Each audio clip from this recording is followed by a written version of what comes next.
Good morning, everyone. Welcome to Brainy Lads once again. And having discussed the first three poems of class 10th English, it is the time to discuss the last poem of term 1, that is the Bol poem. Guys, in our previous lecture, we shed light on the multiple choice questions of the aforesaid poems, along with the poetic devices, rhyme schemes, and important points. In this lecture, we'll discuss the multiple choice questions of the Bol poem. We'll talk about the rhyme scheme, poetic devices, and other important things which can be the part of your upcoming examination. But before we move on, we would request all of you to subscribe to our channel. Do press the bell icon so that you can get timely and regular updates. And do not forget to visit our official website, that is www.brainylads.in.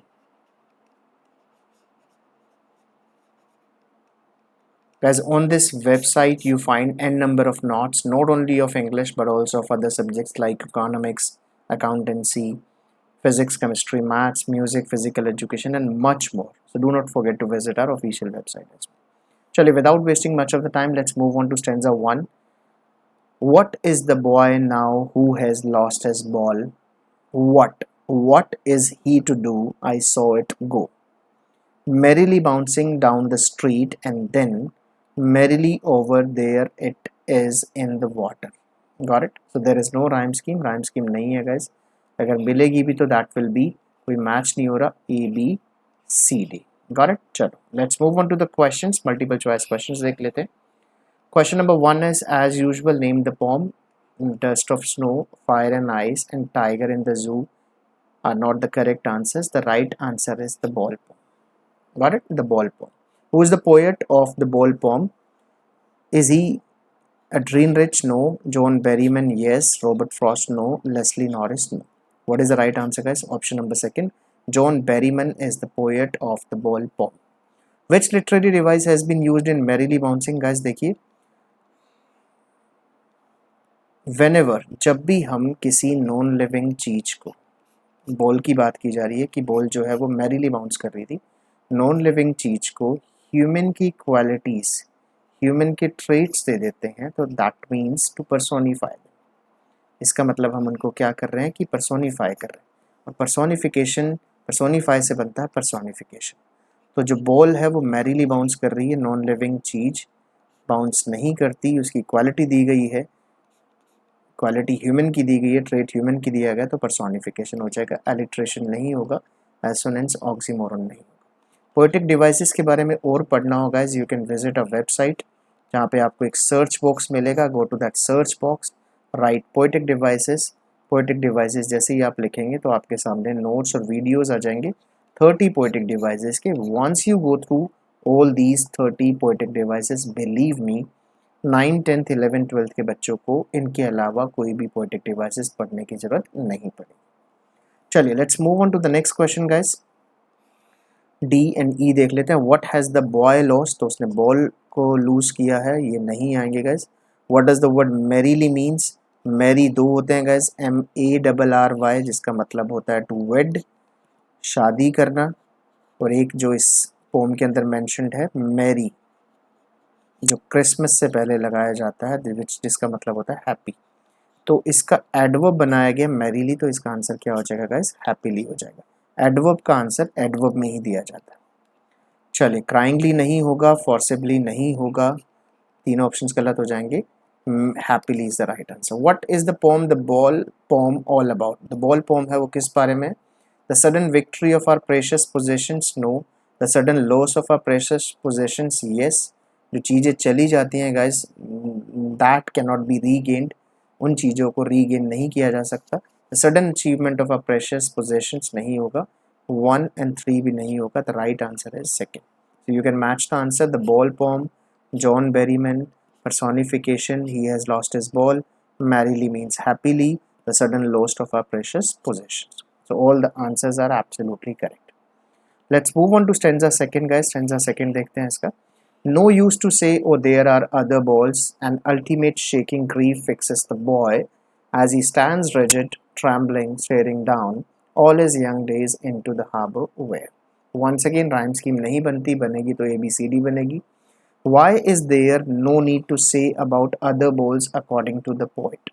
Poet कह रहा है कि जिस लड़के की ball गुम गई है, खो गई है, उसको दूसरी बॉल के बारे में बताने की जरूरत क्यों नहीं है। For the child wants the same one he lost, yes उसको वही बॉल चाहिए जो उसकी गुम हो गई है। For the child wants the different one, नहीं, he doesn't want the different one. For the child is no longer interested in that ball, no, he is a lot interested in the ball he has lost. उसको वो ही चाहिए, उसको कोई नहीं चाहिए। तो which is the correct answer? First option. Why is the boy grieved in the ball poem? क्यों grieved है वो? grieved का मतलब क्या होता है? sad क्यों है वो? upset क्यों है वो? दुखी क्यों है वो? ये आपको बताना है। For he has lost his childhood, no. For he has lost his youth, no. For he has lost his adolescence, no. None of these आएगा guys, क्योंकि he has lost his ball, that's why he is upset. Rigid का meaning क्या होता है guys? First option is given है, unchanging is the right answer. Rigid वो होता है जो कभी भी चेंज ना हो। लोग रिजिड हो सकते हैं, सिचुएशंस रिजिड हो सकती हैं। रिजिड मतलब जो टस से मस ना हो, रिजिड एक ही जगह पे अटक के खड़ा हो जाए, दैट इज कॉल्ड रिजिड। तो बाकी ऑप्शंस पढ़ लेते हैं एक बार, फिर भी देख लेते हैं। मूविंग नहीं होगा गाइस, फ्लेक्सिबल नहीं होगा, ऑल ऑफ दीज भी नहीं होगा। So what is the right answer? Unchanging. What does the ball represent in the ball poem? क्या रिप्रेजेंट करती है guys? Lost time, lost childhood, lost position, तीनों चीज़ों को रिप्रेजेंट करती है गाइस। और रिप्रेजेंट करती है कि time once lost, time once lost can not be regained. एक बार जब आपके हाथ से टाइम निकल गया तो आप उसको रीगेन नहीं कर सकते guys. Got the point? All of these would be the right answers. All the four answers are given, you can match them. Even if you want, you can take the screenshot it for your further, for your futuristic references.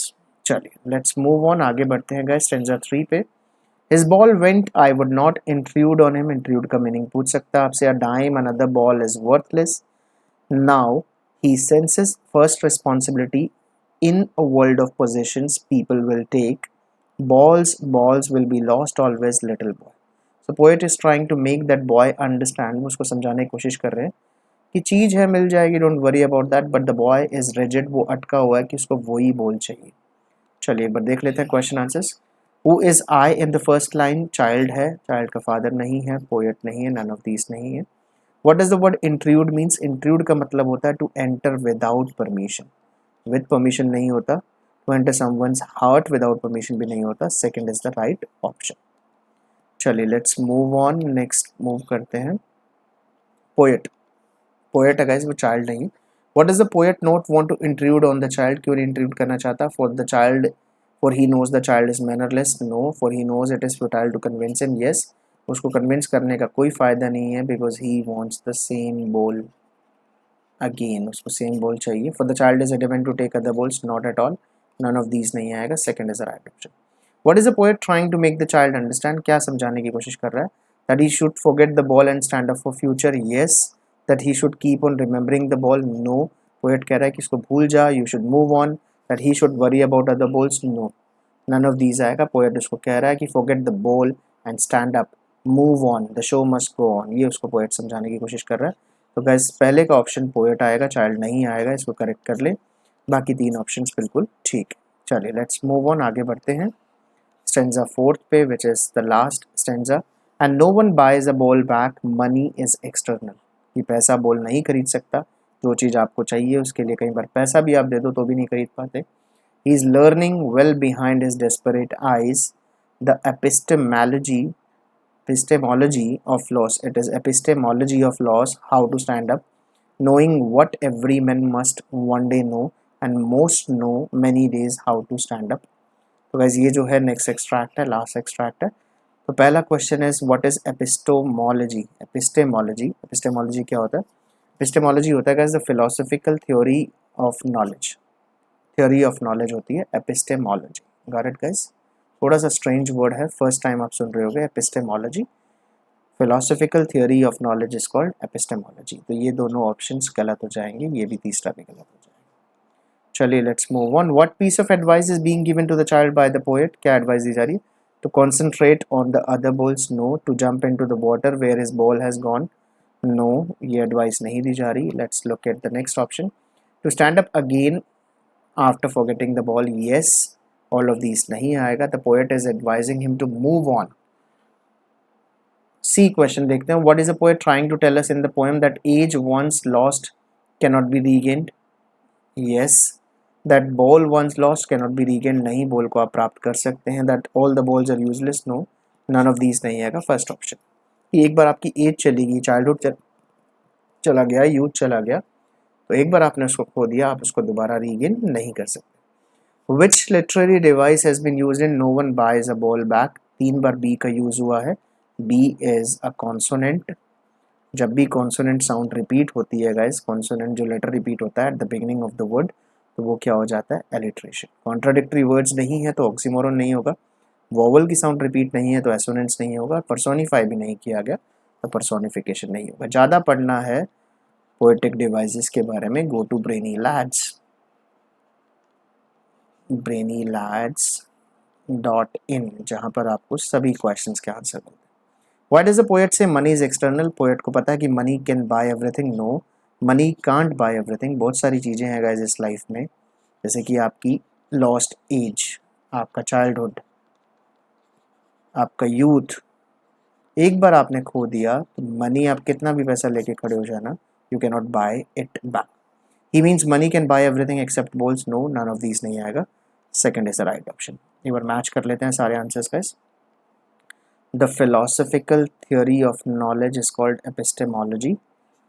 To stand up again the forgetting, ये भी ठीक है. That age once lost can not be regained, alliteration भी ठीक है. Money can't buy everything, सारे option ठीक है.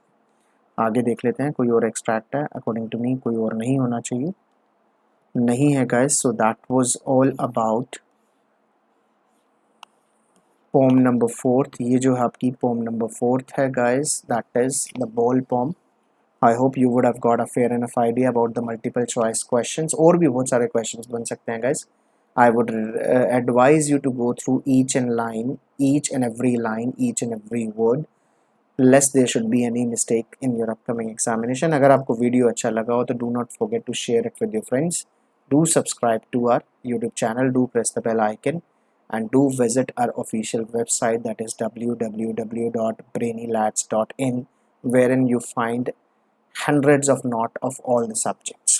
So that was all about the ball poem guys. Thank you very much for being with us. Have a nice day.